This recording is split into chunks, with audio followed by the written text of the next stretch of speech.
Cette vidéo a pour but de vous montrer les transformations qui ont eu lieu sur mon tour Berlan. Ces transformations ont pour but de faire passer la poupée mobile ainsi que le porte-outils sur la rallonge de banc sans rien démonter, rien desserrer et en ayant toujours le système de serrage pour les deux en quart de tour. Comme vous allez pouvoir le voir sur cette vidéo, passer le porte-outils ainsi que la poupée mobile d'un bout du tour à l'autre, y compris sur la rallonge de banc, cela se fait avec une facilité déconcertante par rapport au modèle de base. Parfois ça raccroche.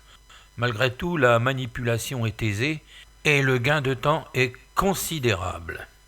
Ce que j'apprécie le plus, c'est de pouvoir déplacer le porte-outils dans la position que je souhaite.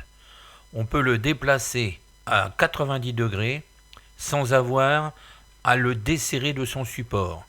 Et ce même support, avec le système quart de tour, on n'a rien à serrer, à desserrer.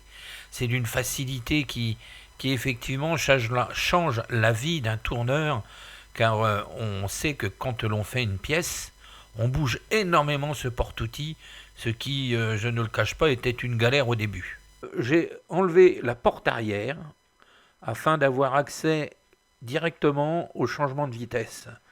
J'ai dû chanter la sécurité, car celle-ci de toute manière m'apportait pas mal d'ennuis.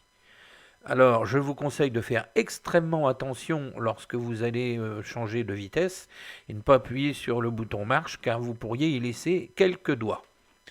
D'autre part, j'ai aussi enlevé le capotage arrière afin de mettre le moteur à l'air libre. Celui-ci dissipe des calories en quantité et le fait d'être à l'air libre va faciliter son refroidissement plutôt que d'être enfermé dans un compartiment. Comme vous pouvez le voir sur la vidéo, à droite j'ai fixé une barre de plat afin de rigidifier l'ensemble. Sur cette image, les deux modifications principales apportées à mon tour, ce sont ces deux poignées que vous voyez et qui permettent, en faisant un demi-tour, de verrouiller ou la poupée mobile ou le porte-outils.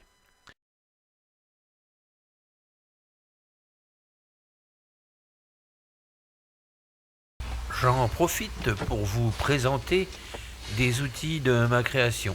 Ici, un adaptateur pour des outils aussi divers que variés.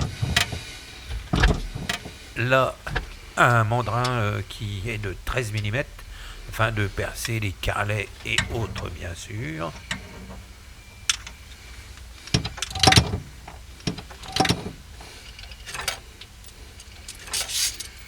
Et enfin cet adaptateur qui sert à se monter là aussi sur la contre-poupée, la poupée mobile, afin de pouvoir monter des mandrins pour les stylos de 6, 7 et 8 mm.